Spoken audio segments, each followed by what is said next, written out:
Sorry, sorry about live streaming on such a short notice, but I couldn't get my camera to work and I wanted to make a video, so I decided to do one tonight. Read Carbs versus Fat. What is the optimal fuel for your body? There's a lot of misinformation in the field of health and nutrition, and many of those biggest whoppers been told about sugar and fat. Today, we expose the truth about your body's need for energy and what foods fuel it best.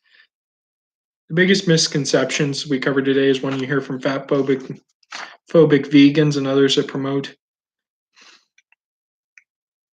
a carbohydrates diet. They will tell you that glucose is your body's preferred fuel and carbohydrates are your optimal energy source. That is absolutely false, according to this. It's critical to your health that you understand why. I said I'm not fat phobic. I eat a good range of fatty plant foods. Second off, according to the Adventist Health Study, high carbohydrate diets are shown to lower insulin spikes. 3. Complex carbs are better than refined carbs. Also, look at what the Okinawans ate. A diet full of rice and sweet potatoes. Your optimal fuel is determined by, back to this article, by 3 questions. Which fuel is the biggest gas tank? Which fuel provides the most miles per gallon? Which fuel burns the cleanest?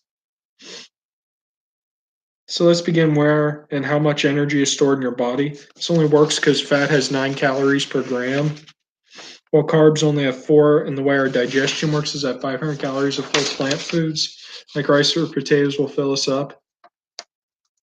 500 calories of animal-based foods isn't very satiating. The keto diet performs cellular detox, clearing junk from your cells and turning it into energy. No. You burn water weight in ketosis. And the benefits certainly don't end there. A study in the European Journal of Clinical Nutrition states increasing evidence is accumulated that very low carbohydrate ketogenic diets could have a therapeutic role in numerous diseases. Keto diet dramatically reduces frequency and severity of seizures. Yeah, and it gives you heart disease. It can improve or eliminate acne. No. High carbo fat is what gets in your pores and clogs them. Stronger PCOS, migraines, PCOS, again, high carbohydrate diets reduce inflammation in the body and digestive issues. And then it goes on, talks about the Pure study and all that. And strong evidence shows it can help reverse diabetes. Dr. Neil Barnard knows better than I do about this. High carbohydrate diets reverse disease, while high fat diets lead to heart disease and insulin spikes, which is diabetes. Fight cancer? No. Again, that's high carbohydrate diets and build a better brain. Contrary to decades of dietary propaganda, a fat-fueled life promotes longevity too? No. Like I said, a Pure study of more than 135 adults in 18 countries found that healthy fat diets are associated with longer life, while those high in carbohydrates are linked to early death. Remember that the next time you hear that glucose is your body's optimal fuel, prevent chronic disease, ancestral. Oh, I hate this. Fat-fueled way, providing your body with its ultimate food source, fat, can help you live longer, all while enjoying deeply satisfying delights like grass-fed beef, pasteurized bacon, and butter. As stated before, fat isn't an optimal food source for the body, but I've mentioned 2 populations that eat mostly carbs. Want more? The Nicoya Peninsula. They eat a diet with lots of fruit and veggies along with rice, tortilla, and beans.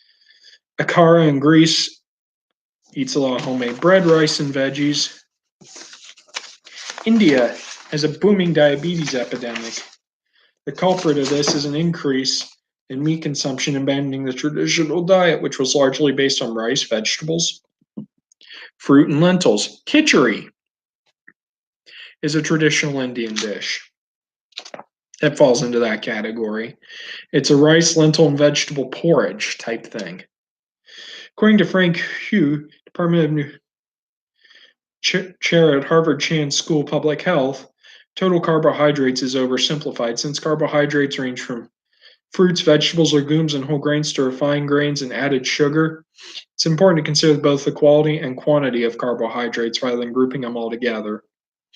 Different types of carbohydrates have different effects on the health. Well, my theory is with the Pure study, they didn't take into account the fact that some of the countries they study have huge poverty problems, like Bangladesh.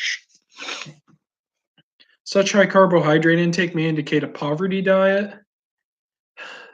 Most study participants located in low income countries subsidized almost entirely on carbohydrates, especially from refined sources. No, it was whole sources. In Bangladesh, for example, the author lists white rice as a top contributor not only carbohydrates, but protein and total fat. A poverty diet, which is common in rural areas, is also typically high in sodium and low in animal products and vegetable oils. The last part's true. Not sure about the high in sodium part. In this situation, it is extremely challenging, if not impossible, to separate the effects of a diet from poverty and undernutrition. So, the Pure study was poorly designed. In another case, it said the United States eats very little fat. Not true. They eat high fat, high carb, high salt. Also, cholesterol is known to cause heart disease. The three foods mentioned in beef, bacon, and butter, they're all high in cholesterol. Finally, this diet isn't sustainable because there's just way too many people on this planet to feed this diet. So what you're saying is that we should reduce our population, which is easier said than done. Peace.